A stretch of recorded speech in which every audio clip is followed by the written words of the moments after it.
when you can measure it, and once you can measure it, you can go for the limits of insulation. You can go to higher voltage, and that will be dealt by the today's speaker.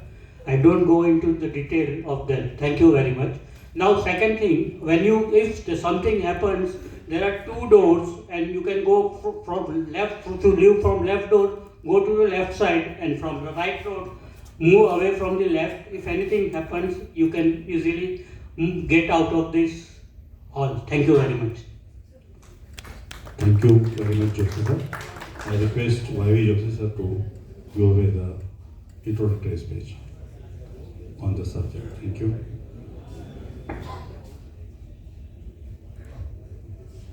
Good evening. Welcome to this next episode of the evening lecture of Society of Power Engineers jointly with Institute of Engineers. Today's topic is very relevant and important, rather very useful to understand the phenomena. We are, as an electrical engineer, using all the equipments or the final products, but the basic material science or the basic fundamentals, how it works, that is very important to understand. And today we will be knowing all these things with the help of today's speaker, Dr. Chinmay Jani. The requirement today, as of now for India, that there are certain items or the raw material or the equipments which are being 100% imported. So this kind of understanding and going ahead with this aspect would be very, very important to develop certain technologies which are not available in India. Government of India has decided to increase their GDP from 0.7% to 2.5% by 2030. So in that case, government has given the directive to all kinds of industries, including electrical industry, to identify such items and to develop with the our Indian IITs or NITs, the academia, and with that we can reduce our dependency on the foreign currency or the imports.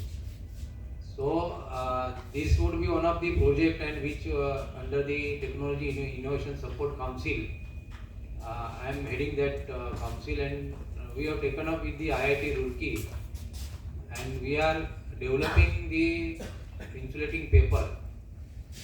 Similarly, one project has been given to IIT Gandhinagar, which they are developing ZNO block or surge protective devices.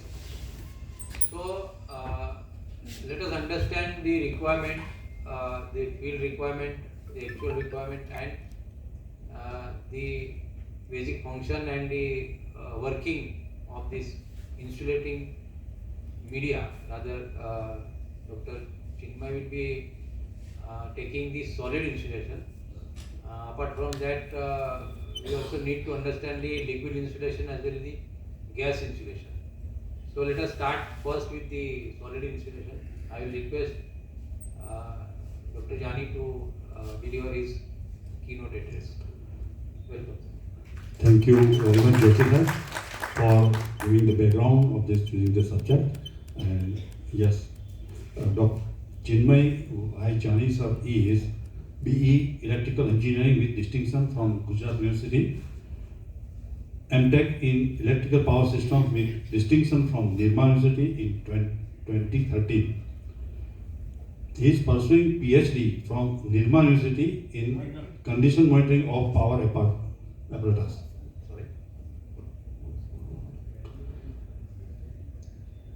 He has work experience of 11 years in academics. Currently, he is with Sardar Vallabhbhai Patel Institute of Technology, SPIT Vasar. He has published 7 journal and conference papers in different platforms.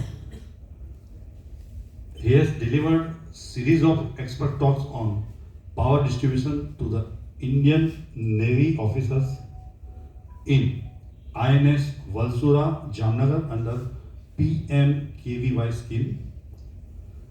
Delivered series of expert talks on power systems and alternators to the instructions of ITI Tarsali, Vadodara under Skill India program. Delivered expert talks on condition monitoring of power apparatus at various academic institutions. I request sir to take the session. Thank you. Big round of applause.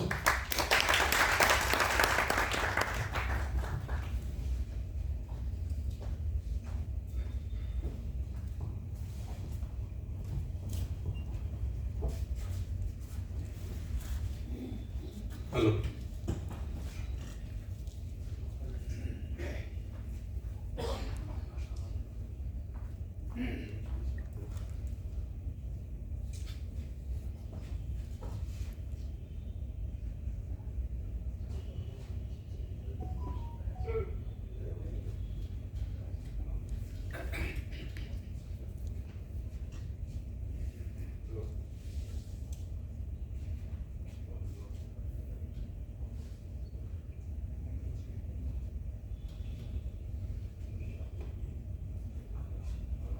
Hello.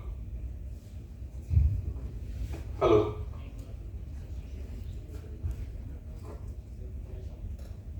Am I audible clearly? So, good evening to all.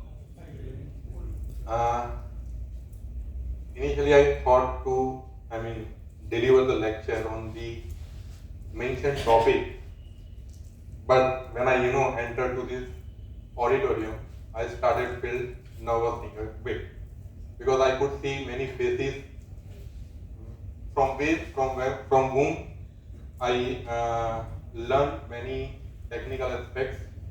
So it gives you a mix of feeling, the nervousness as well as some, a proud of feeling is also there. So the topic states that the pushing the installation to its limit, investigating the role of space charge. The role of space charge have a very close association with Japan. So right from the encounter of the space charge phenomena and the subsequent development in the space charge associated technology and measuring instruments, the Japan has evolved and contributed a lot. So the outline of the presentation will be the history of space charge, followed by the motivation and objectives, that too followed by the physics of space charge formation, the space charge measurement techniques, the experimental details and the associated results, that too followed by the bipolar charge transport model, which is a simulation mathematical model for the space charge. Thereafter, I do have several publications on the space charge measurement, that is to be followed by acknowledgements and references. So it's a brief outline of my presentation. So as I said that the space charge have a very close association with the Japan. So in 1970s, the Japan government planned to erect a transmission line between the two islands of Japan. They are the Honshu and Hokkaido. The Honshu being a main island of the Japan and Hokkaido being a northern island of the Japan. So in 1970s, the government of Japan planned to lay and erect a transmission line of DC nature between Honshu to Hokkaido. So initially in planning stage, they planned to go away with the DC cable having the plastic insulation, and they commissioned it, they laid it. So after transmitting the power from Honshu to Hokkaido, the things were really working well. But as and when the situation demands to reverse the power transmission from Hokkaido to Honshu, because it was the DC nature of line, so the power reversal can still be possible with that.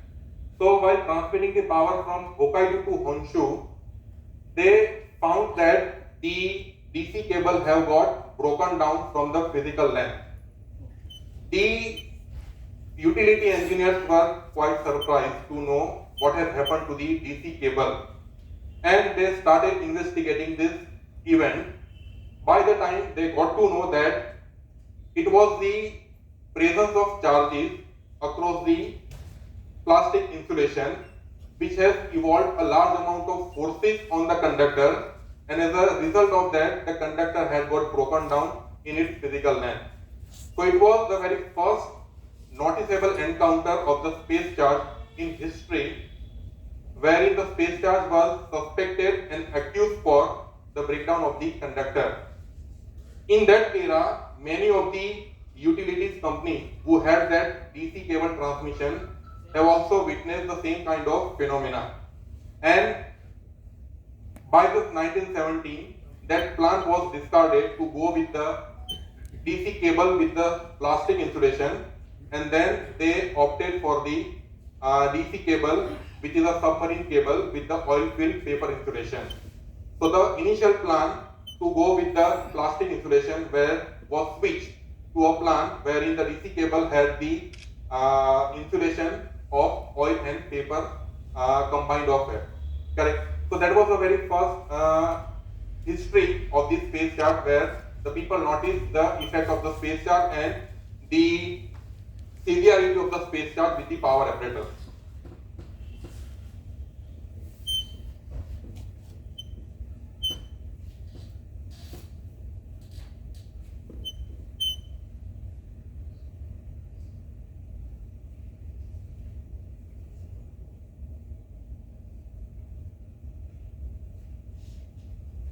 So this is what is that has motivated me to go and work with the space charge measurement and the associated parameters.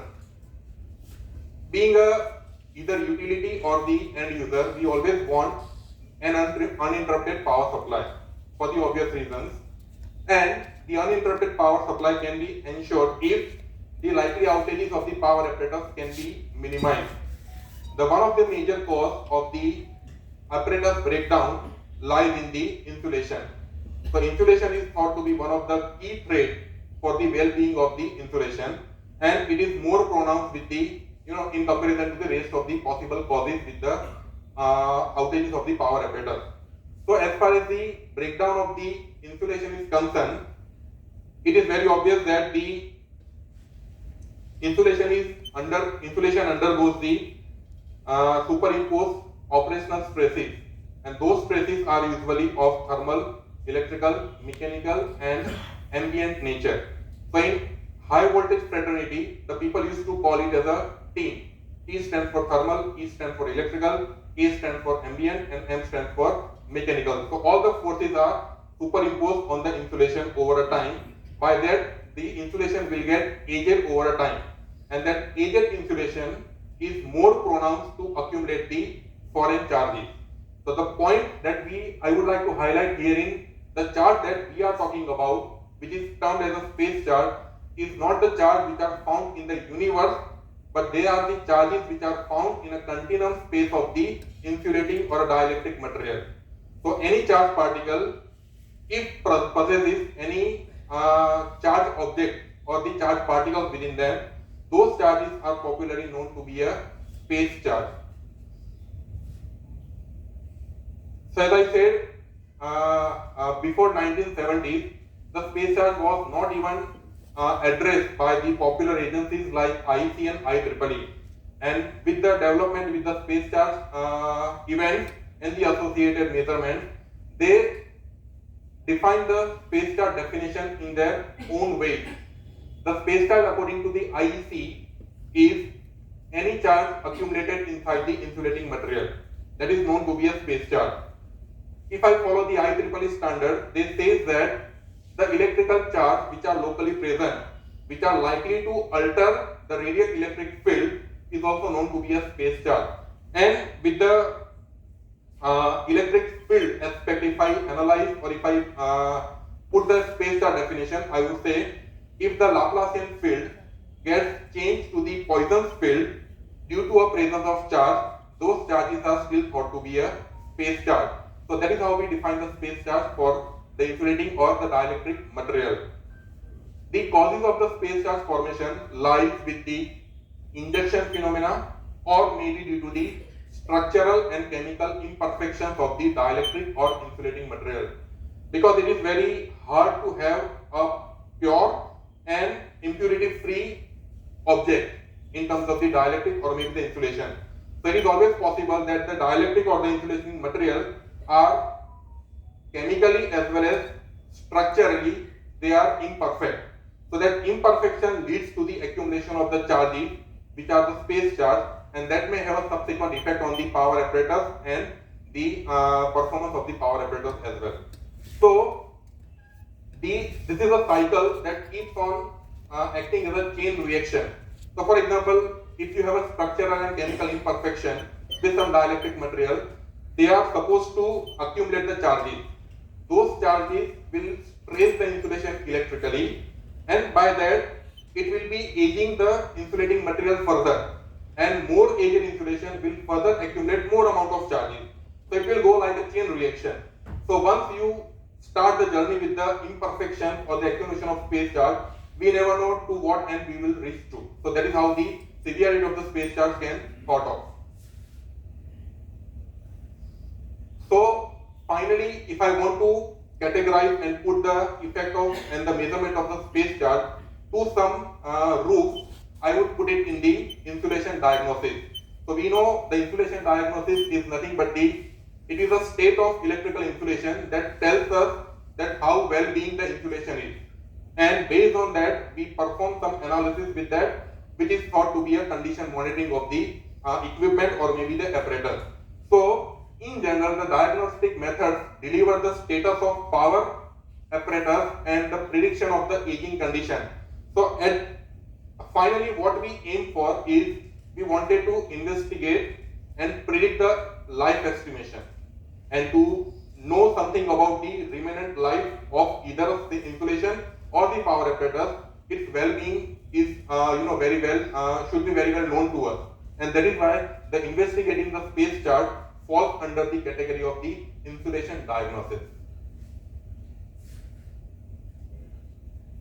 So these are the objectives of my work that I have carried out during my PhD journey. It starts with the detection and measurement of the space charge for oil impregnated paper.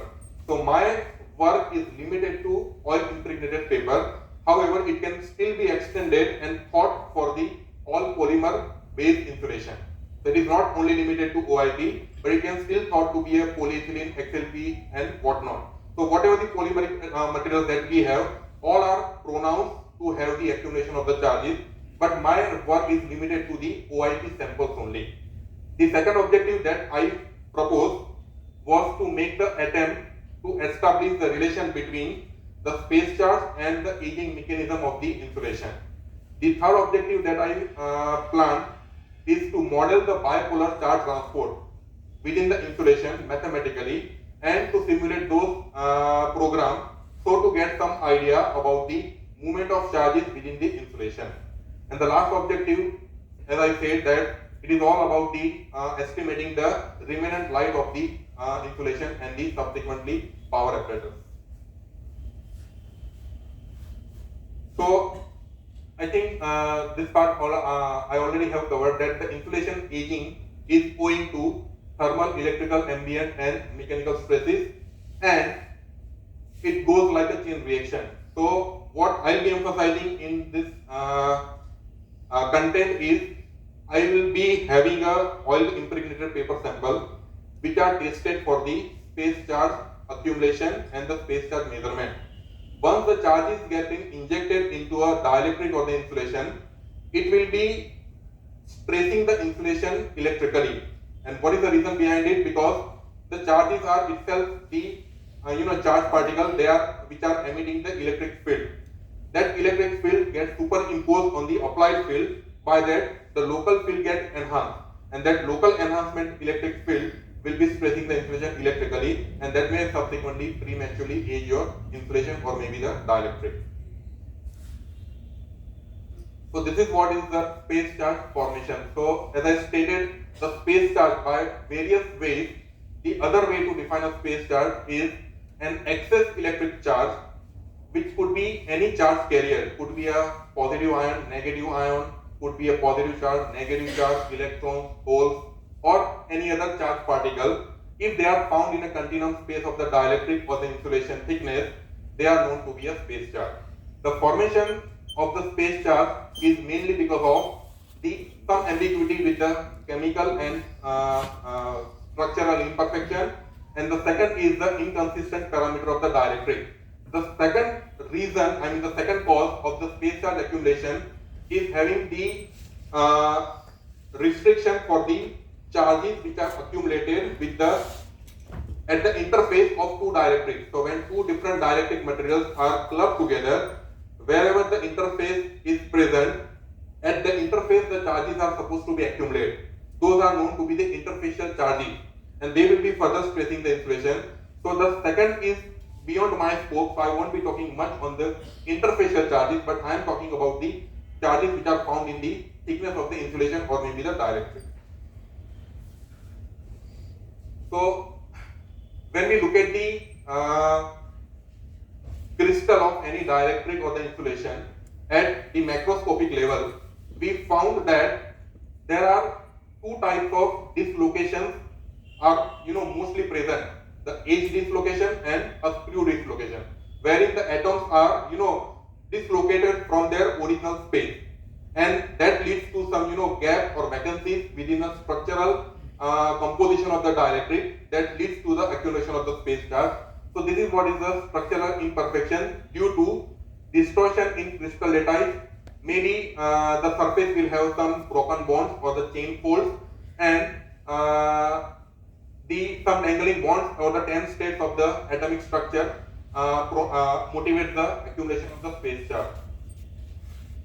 The second reason to have the space charge is the chemical imperfection, because as I said, none of the atoms are completely they are free. They are not free of the impurities.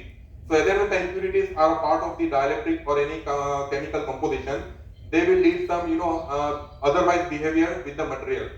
At the same time, the one highlighted sentence tells that a vacuum of 10 to the power minus 12 torr still have the charges present within them with the order of 3 into 10 to the power 4 particles per centimeter cube.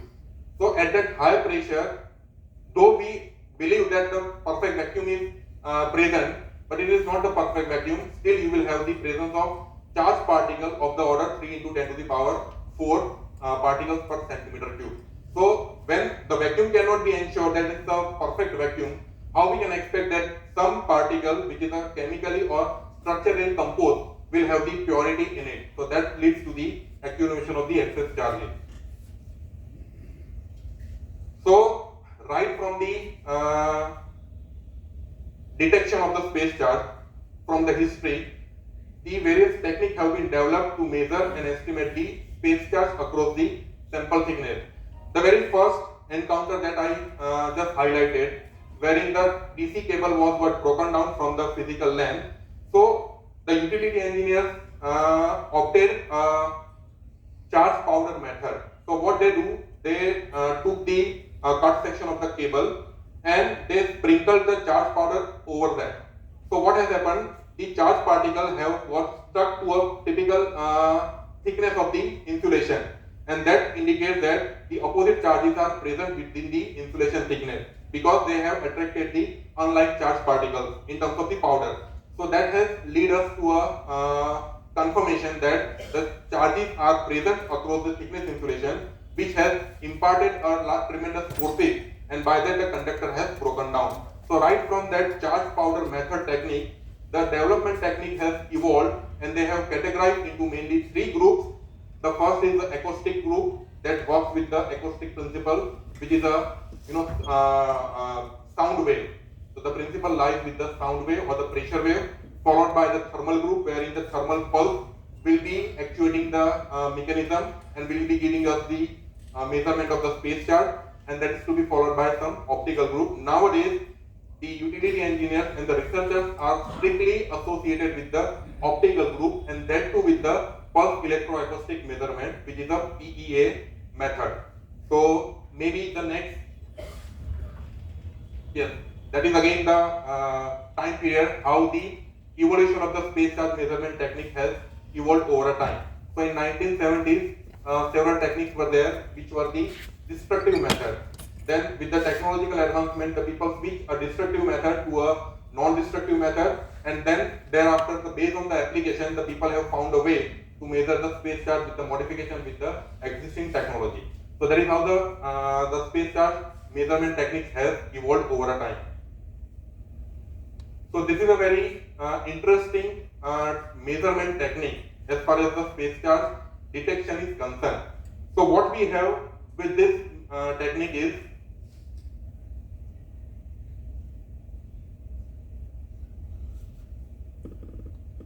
so as you could see that these two are the electrodes, the high voltage electrode and the ground electrode, this one.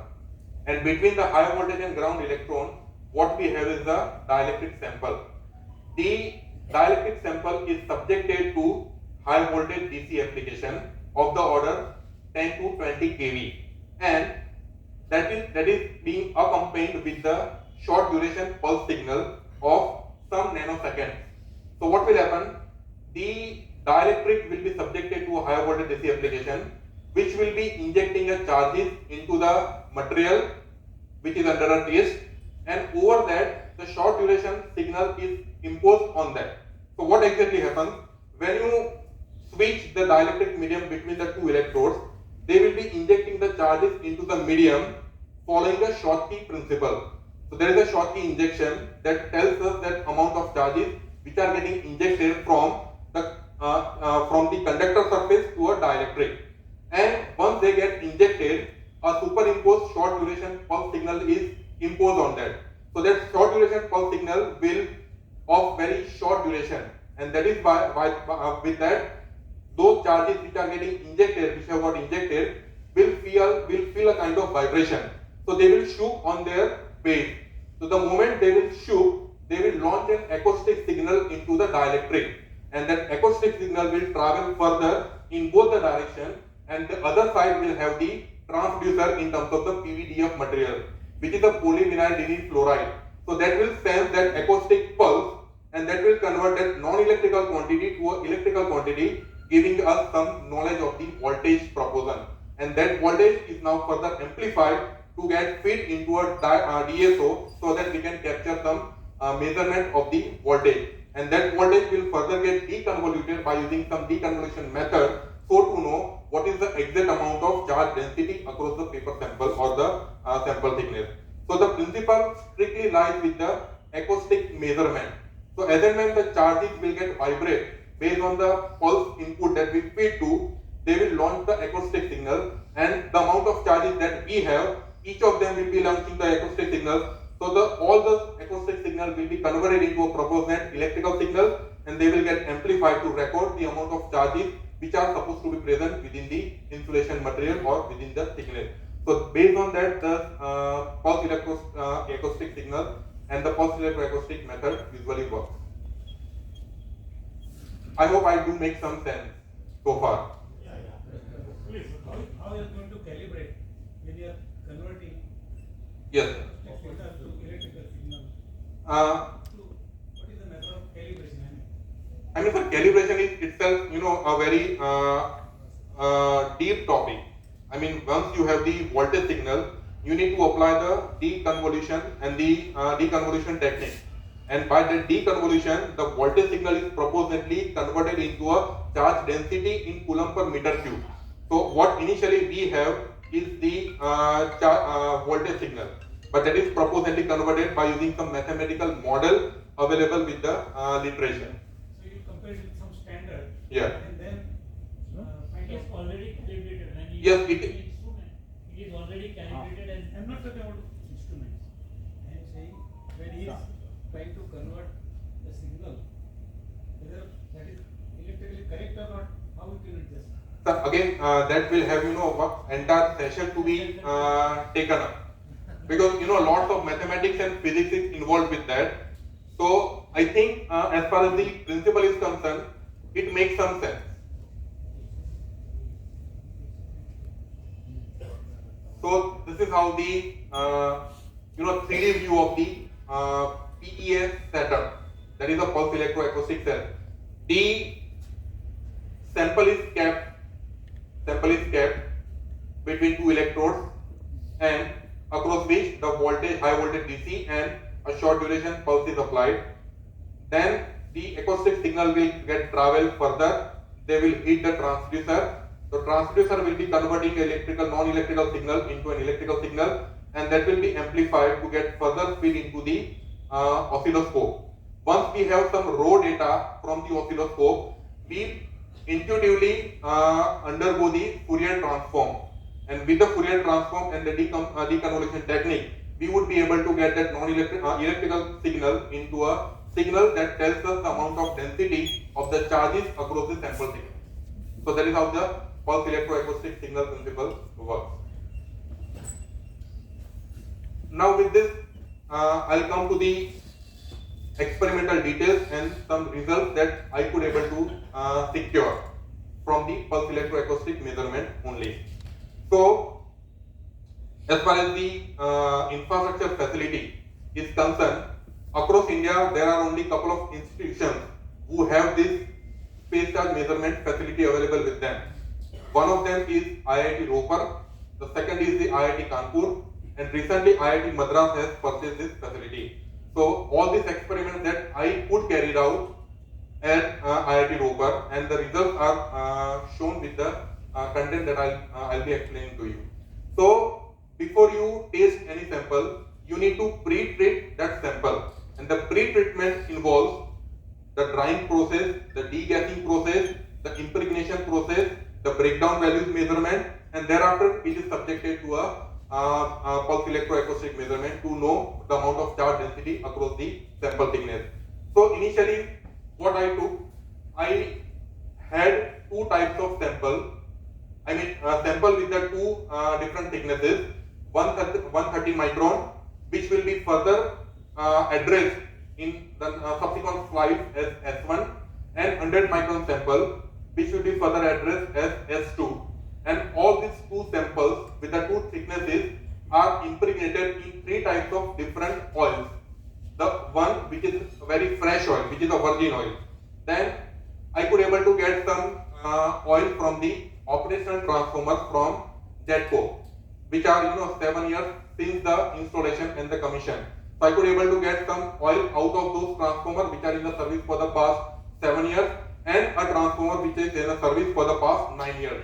So I took the oil samples from that, and then therein I have treated samples with those oils, making a total 6 different combinations of S1 to A1, S1 to A3, and S2 to A1 and S2 to A3. So that makes a total 6 combination of the samples.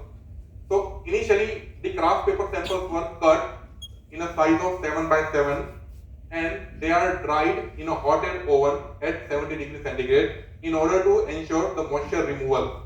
That is followed by the mineral oils that I took into the account are also dried to ensure the moisture removal at again 7 degrees centigrade for 36 hours, and thereafter the dried paper sample which were cut in a 7 cross 7 dimension have impregnated in those dried and degassed oil for 3 days almost, so that the complete impregnation of the oil into a craft paper can be ensured.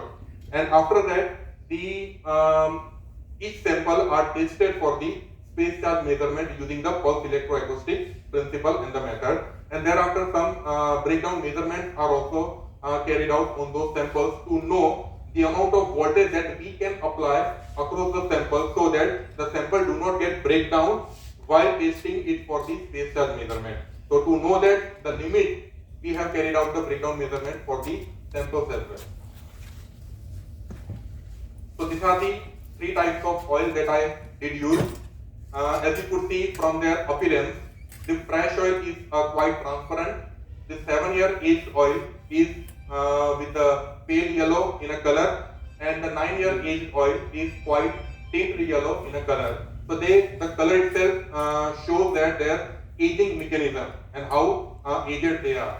And some of the factors are also carried out. Some of the tests is also performed on the different oils, as if their resistivity and their DDF, which is the dielectric dissipation factor of each oil, and the resistivity of each oil in tera into meter is carried out.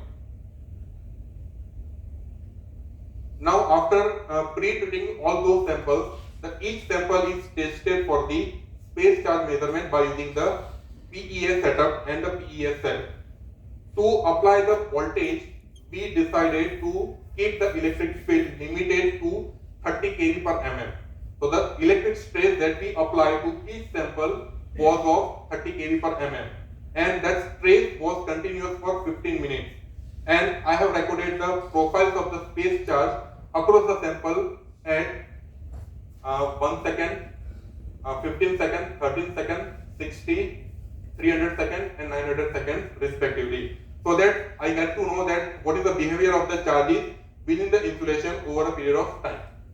And some breakdown measurements are also carried out at an ambient temperature to know the behavior of the OIP sample. So this is the very first measurement of the space charge profile across S1A1. That means the 130 micron paper sample when impregnated in a very fresh oil. And as it can be seen that, so before that I would like to highlight that this position is a cathode position, and the other one wherein the 130 on x-axis is marked is the anode position. So between that the sample is pressed and it is subjected to 30 kV per mm of electrical stress. So the amount of charges which we found at cathode position and anode positions are as shown with the diagram. But the interesting, the area of interest lies with the bulk of the sample or the center position of the sample, wherein as it can be seen that after 900 seconds, the space charge accumulation in the bulk of the sample is around 5 or 6 coulomb per meter cube. So that means in bulk of the sample, at least 6 coulomb per meter cube of charges are found trapped across the sample insulation. And owing to those 6 coulomb per meter cube of charge density, now we can correlate it with the electrical field enhancement. So the next profile is for the electrical field enhancement. So if you could just recall that the applied field was of 30 kV per mm, and owing to the presence of space charge within the circulation bulk, the electric field reached to a maximum value of 37 kV per mm. So on application of 30 kV per mm, what we received locally is 37 kV per mm. That means 7 kV per mm is the local enhancement owing to the presence of space charge. So that 37 kV per mm will be stressing your insulation constantly, and that will be accelerating the aging mechanism of the insulation, and by that it either can be prematurely aged or it can break down partially or completely. So that electrical stressing leads to the either partial or complete breakdown of the insulation. That was only within 15 minutes. Within 15 minutes, yes. This is the again space charge profile for S1A2. That means the 130 micron thick paper when impregnated in a 7-year aged oil. So what we found in the bulk of the sample is a very small traces of positive charges. Correct. And unlike the previous case wherein the charge density was significant of 5 to 6 coulomb per meter cube, with this sample we could hardly get significant charge density across the sample thickness. The reason lies with the subsequent slide. And the maximum electric field that this sample has hit was of 35 kV per mm.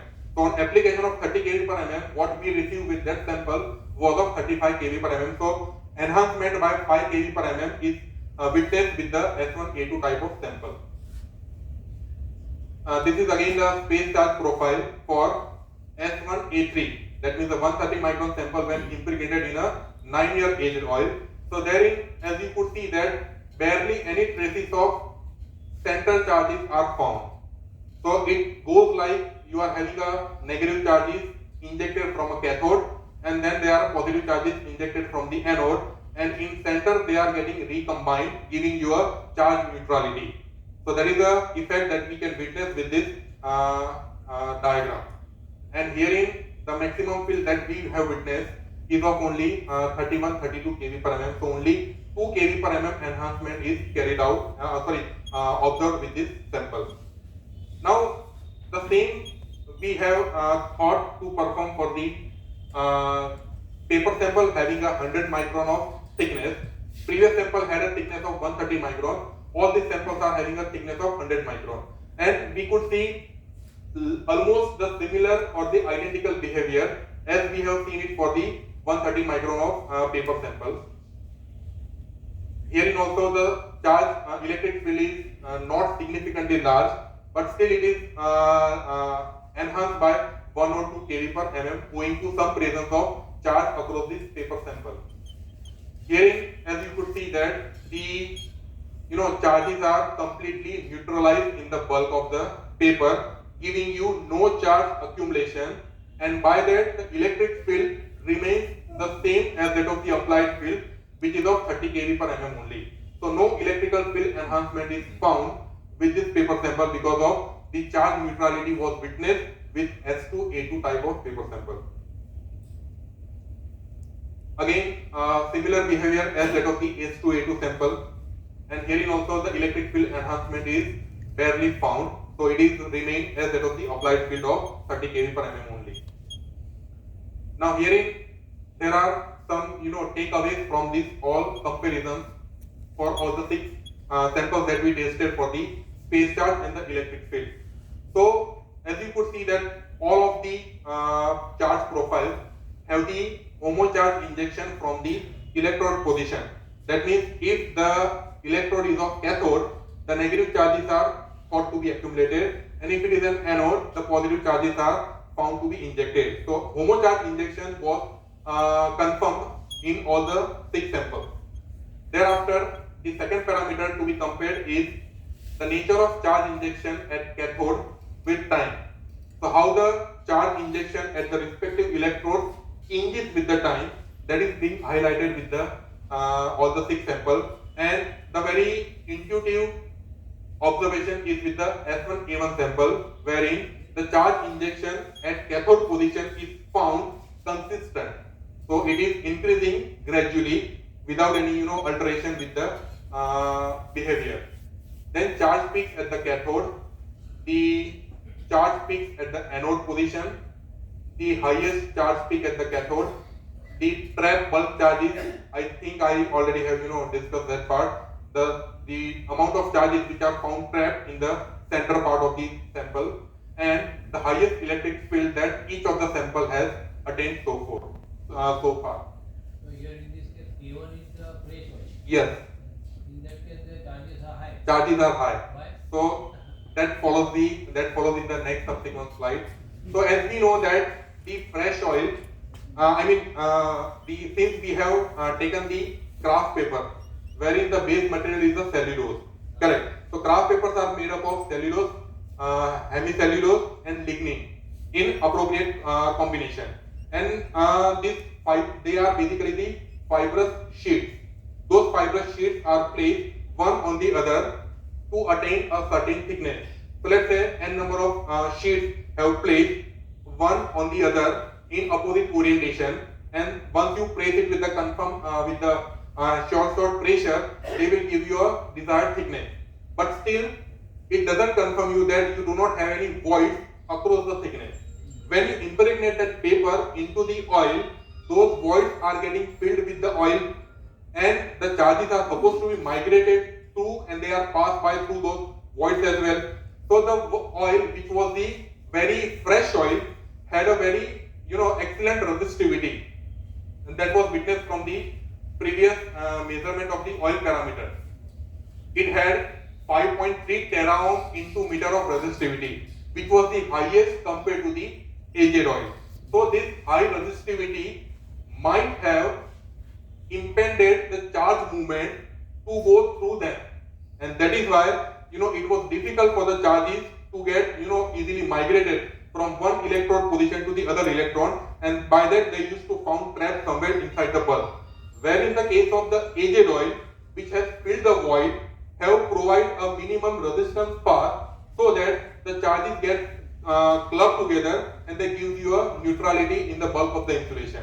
So that is why the density of the charge found more with the oil which was a quite virgin oil compared to the charges which are found with the oil which are aged oil, 7 or maybe a 9 years. So that is why I highlighted that the noteworthy presence of charge density and subsequent electric field enhancement in fresh oil impregnated paper samples are the attributes of the properties of the corresponding fresh oil, because it was the resistivity of the oil who either have supported or have opposed the movement of charges, and by that either the charges have got neutral or they have got stuck somewhere inside the bulb, giving you a density of the charge across the sample thickness. The high resistivity of the fresh oil impedes the ease of charge movement across the sample and results in comparable space charge density. That is what I just explained. And the movement of negative charges is faster than the positive charges. So if I go, really quick for the previous slide, barely we have seen any negative charges found trapped across the sample thickness. The reason is the negative charges are the fast moving charges. They could able to migrate across the thickness very fast compared to the positive charges, which are typically the holes as far as the dielectrics are concerned. So all the profiles, if you minutely observe, either they are neutrally zero or maybe they will have all positive charges. As you could see, this is my zero axis giving you 0 coulomb per meter cube, and all the profiles are mostly beyond it or in positive half. The same is the case for this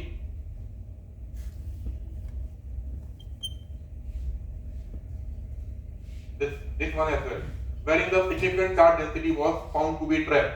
Thus, this red line, which is the measurement of charge density recorded at 900 seconds after the application of the field, is of positive 5 coulomb per meter cube. So, in most of the profiles, the charges which are found trapped across the sample thickness are of positive in nature. So, barely we could get any negative charges. The reason that I propose is because of the fast movement of the negative charges, because the negative charges are lighter in a weight compared to the positive charges. So that will take some time to reach from one electrode position to the other electrode position by the time the negative charges have migrated quickly across the sample bulk. Jani sir, Yes. that means if the transformer is 25 years old, Yes.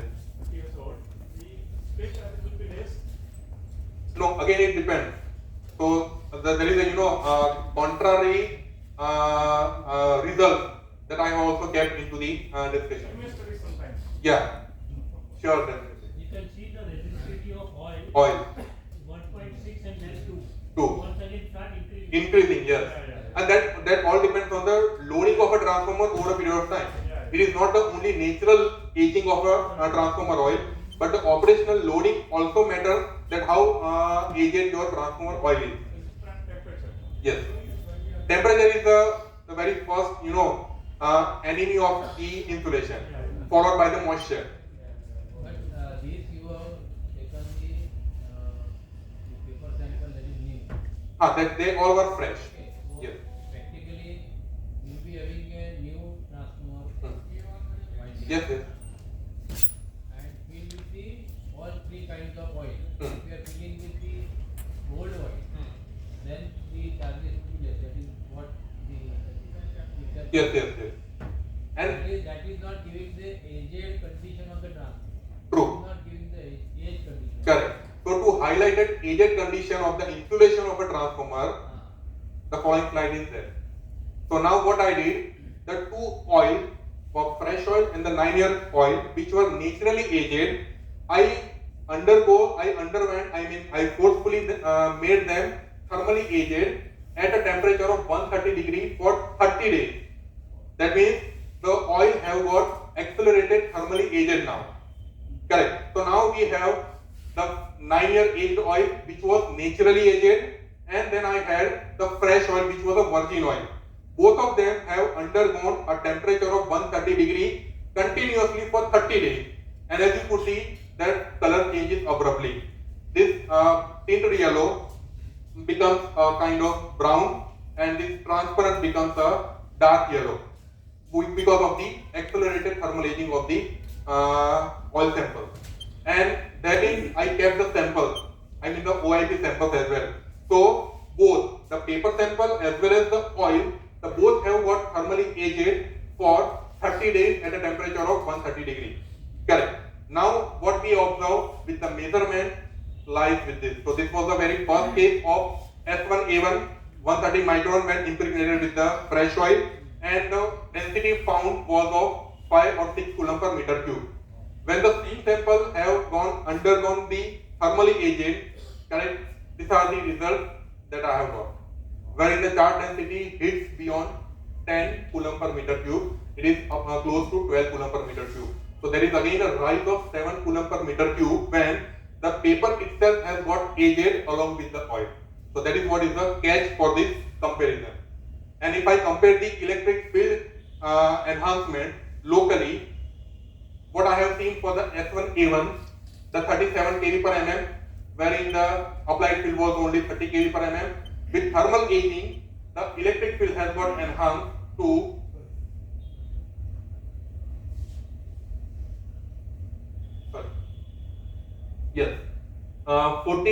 more than 40 kV per mm. Correct.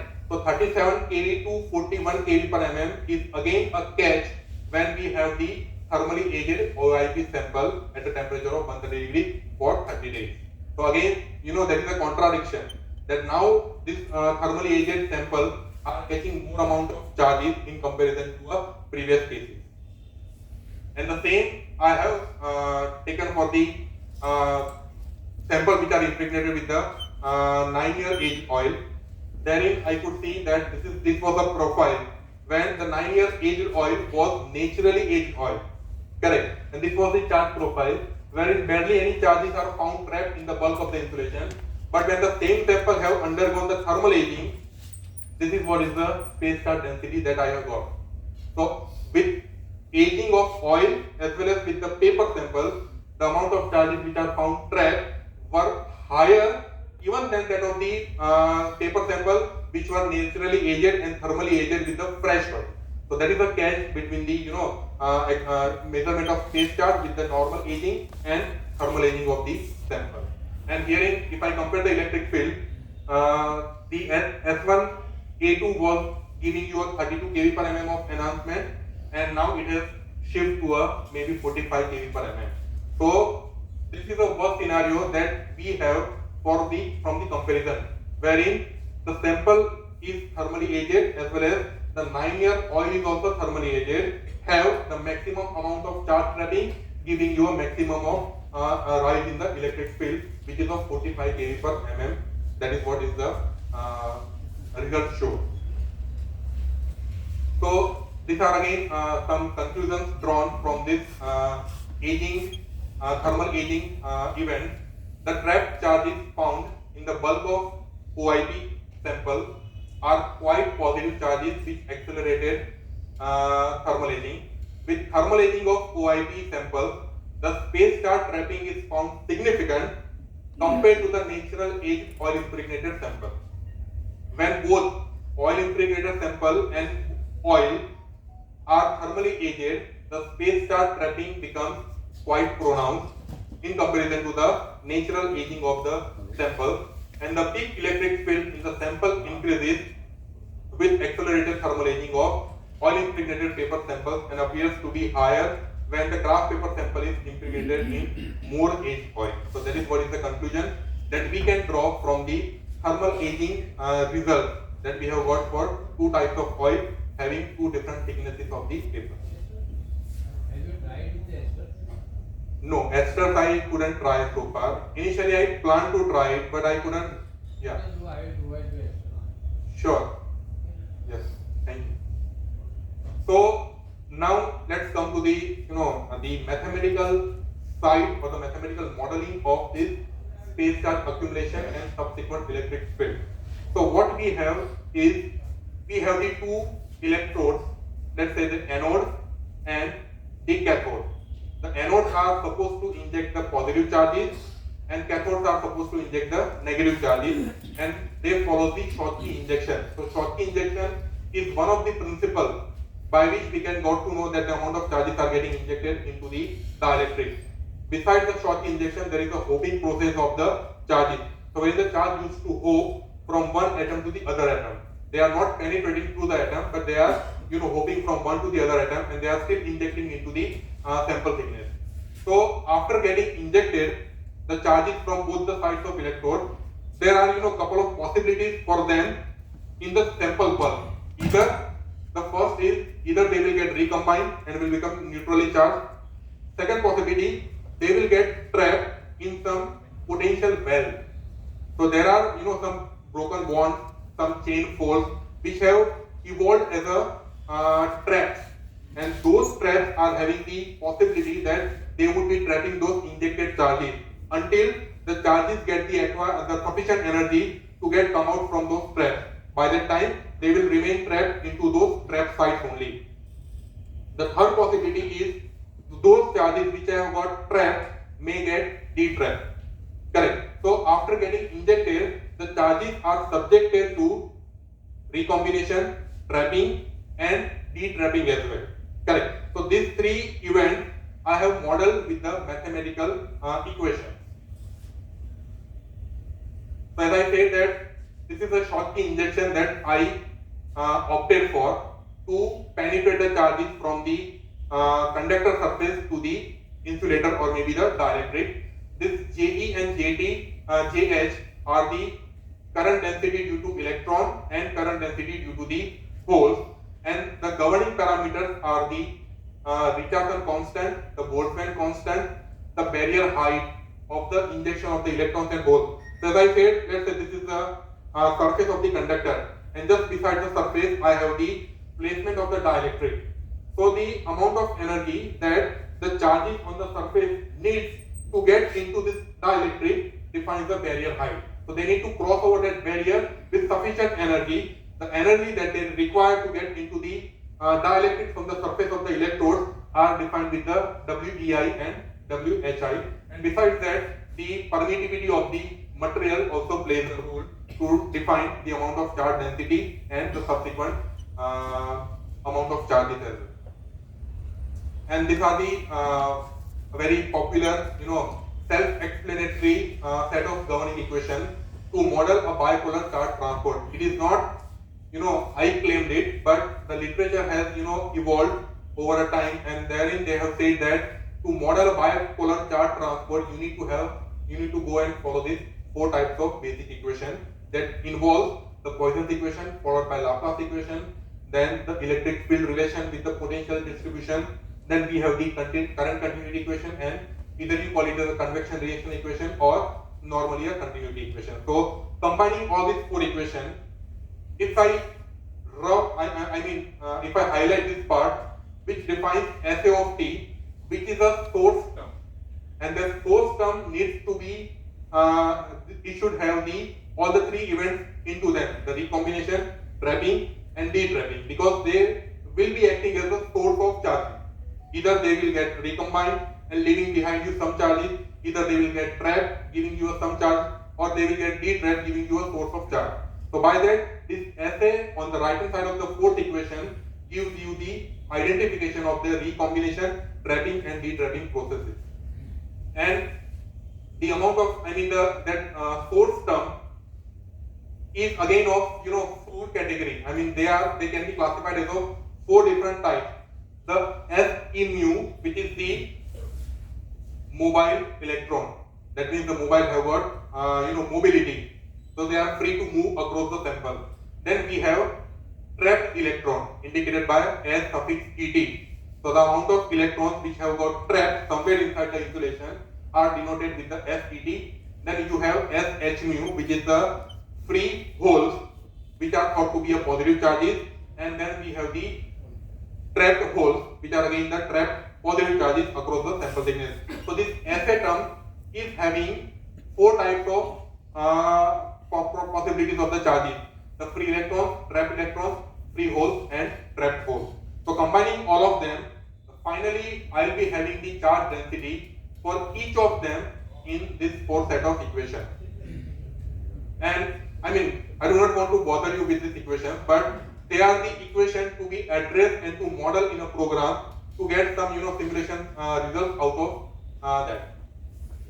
So what I did, I took a PD toolbox in a MATLAB, and therein I applied the FEM technique to that, which is a finite element method.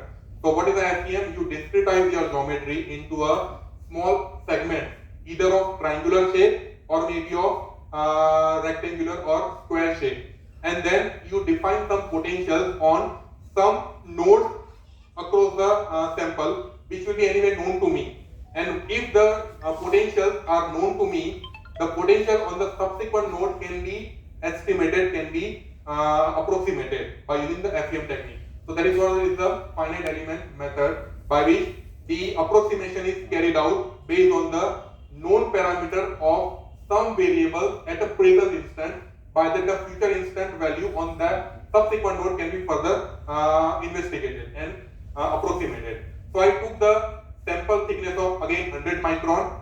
I discretized the rectangular geometry having a 100 micron of thickness and 35 micron of height into a triangular geometry.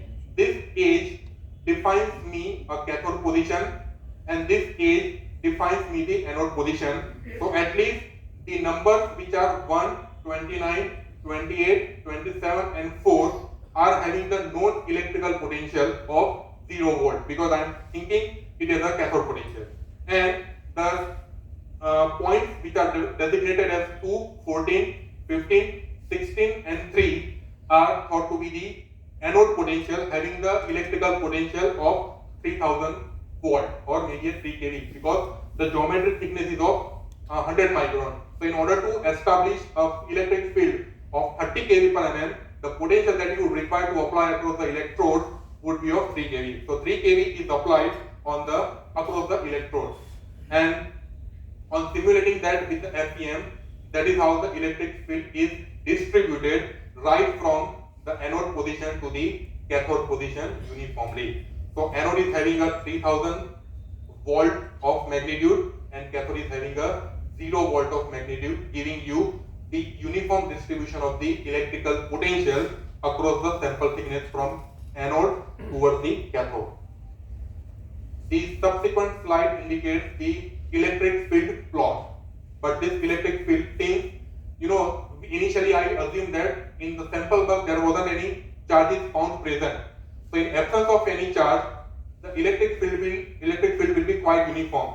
And since I wanted to attain a 30 kV per mm, correct? It is approximated and it is found that this is the color of the 30 kV per mm, and it appears all across the sample thickness, wherein the electric field is found to be uniform. The vector plot of the electric field is in the subsequent slide, that gives you that the electric field is oriented from anode to cathode. These arrows are marked at the center of each triangular element that we have meshed for a geometry. So that rectangular geometry, when meshed with the triangular element, the centroid of each triangular element is giving you the vector plot of the electric field, and by that all the electric field is found uniform, orienting from anode towards the cathode. This is the pulse electroacoustic measurement in 3D view. So I had again 100 micron of sample that I have tested for half an hour. So it's a 30 minute of tracing for the OIP sample, and the 3D view appears like this. So this is the anode position from where the positive charges are thought to be migrated, and here it is the cathode position from where the negative charges are thought to be migrated, and by that they will get either recombined, trapped or maybe detrapped somewhere in the bulk of the insulation. So that is the plot of the 100 micron of paper sample, and this is a subsequent electric field wherein the peak electric field is found to attain a value of 35 kV per mm while applying a field of 30 kV per mm. So again there is an enhancement by 5 kV per mm for this typical sample. Now when I rotate this 3D view in a 2D, the following slide gives me this view, giving the indication that this anode is having some 20 coulomb per meter cube of charge injection, and cathode is having some 40 coulomb per meter cube of charge injection, and in center it is almost zero or barely some traces of positive charges are found. To compare it, this practical measurement with the simulation, the very immediate result is of simulation, wherein also I could able to get the 20 coulomb per meter cube of anode charge injection and 40 coulomb per meter cube of negative charge injection from the simulation. So by that I could at least say that the mathematical model that I fed to a MATLAB program goes in line with what I have obtained for the practical or experimental result, wherein the edges are having the identical injection of the either positive or the negative charges, but in bulk they are found to be almost zero for the simulation result. And if you could recollect that the space charge can they can still thought to be the charges that alter the Laplacian field to the Poisson's field. So this is the evidence of the Laplacian field, which was completely oriented from anode to cathode, have got altered owing to the presence of charges after the simulation of the mathematical model, wherein the arrows are oriented towards the towards close to the cathode side. So that gives you that there is an alteration in the electric field because there is a presence of charge, correct? So charge is having its own electric field around it. Over that we have applied the superimposed applied field. So both will get superimposed vectorally, and by that you will have the resultant of electric field that might be oriented based on the nature of the electric field that you are applying and the electric field that the charge particle emits. So that is the vector plot of the electric field that changes the Laplacian field to the Poisson's field.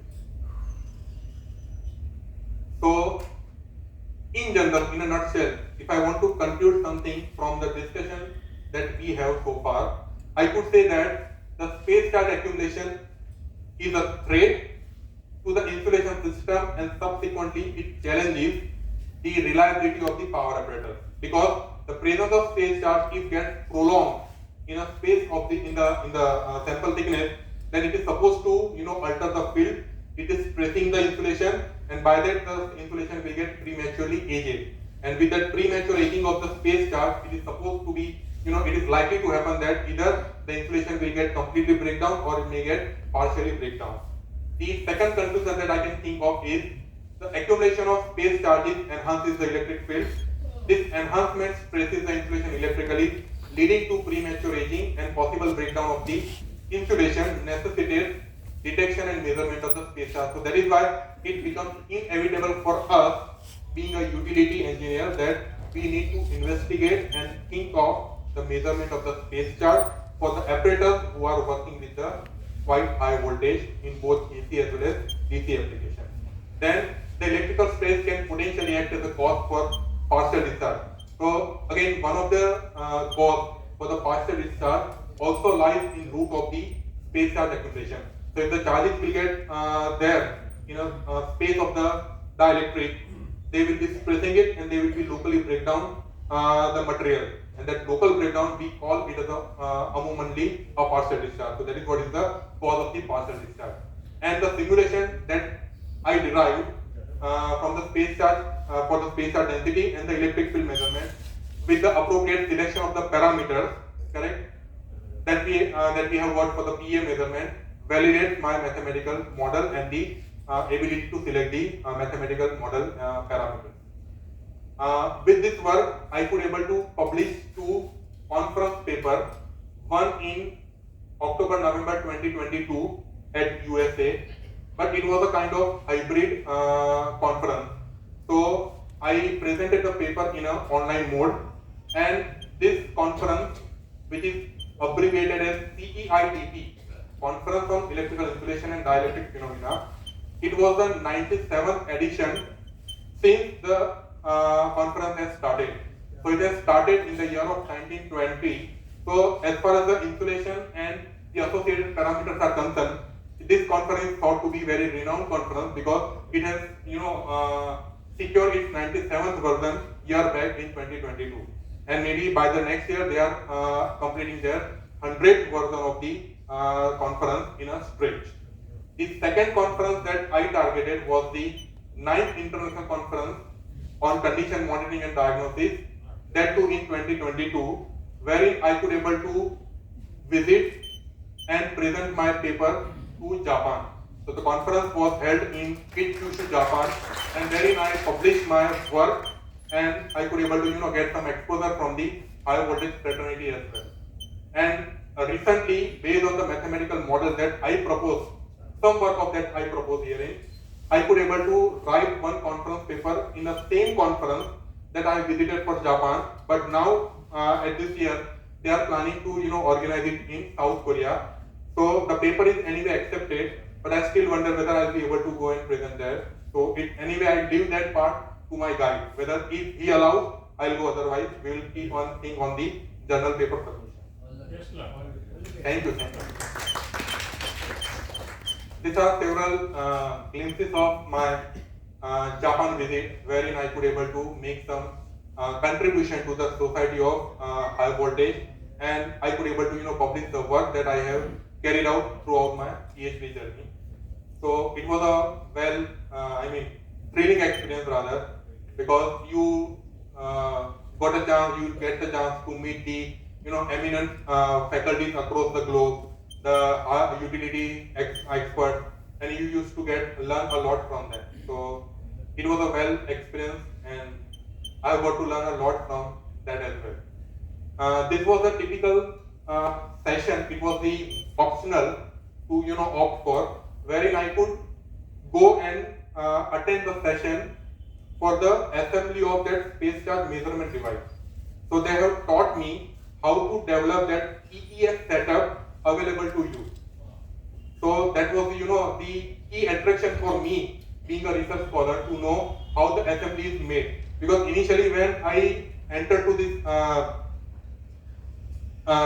domain, I was still wondering how to get those results done. So over time, I got to know that there are couple of agencies across the world who are manufacturing those devices, but they are only number on a tip of the finger. One is there in Italy, second is with the Japan, and the third is with the USA only. So only 3 utilities I could find who are manufacturing that pulse electroacoustic device. And when I requested them for a quote, they quoted me more than 70 lakhs or beyond, and 70 lakhs and beyond. So it is very difficult for the research scholars like us to to fetch a grant of 70 lakhs or maybe of 1 crore from some local funding agency. So it was always better to develop the things at your own end with some customized and some state of art technology involved with that. And believe me, I mean, it is still can be made possible with within India and within the research fraternity, that you just get some ideas from those people who are anyway expert with that manufacturing processes, and you get to learn with them, and by that you develop your own models, and you can have the further modifications with that as well. So it was the a great learning experience knowing the space charge electroacoustic measurement devices. So these are the couple of glimpses. So therein they anyway gave us a chance to try our hands on the ES setup assembly, so that we had it. And this was the some gathering with the high voltage fraternity community. So it was, in and all, it was a very learning and motivating experience. So with this, I would like to acknowledge to Messrs. Jetco, who have provided me the different aged oil as and when needed. Typically, though Dr. A.J. Chowda is not present here with us, but he assisted me, and he provided me a link. By that, I could able to fetch the aged oil from the operational transformer as and when it was needed. Then I would like to thank to Messrs. Trans INS Agency, who is again dealing into the insulating paper. Their factory is in Vagodia GIDC, and they are supplying you a variety of craft paper, tissue paper, epoxy dotted paper, stretch paper, and different varieties of the craft paper. And at the last, I would like to thank to Professor C.C. Reddy from IIT Roper, who gave me a chance to go down there and carry out and explore their lab testing facility, so to carry out the space charge measurement with the infrastructure that they had with their laboratory. And a couple of research scholars under him also helped me to carry out these measurements of PGA as well as the breakdown. And these are the references that I have used to get my work done.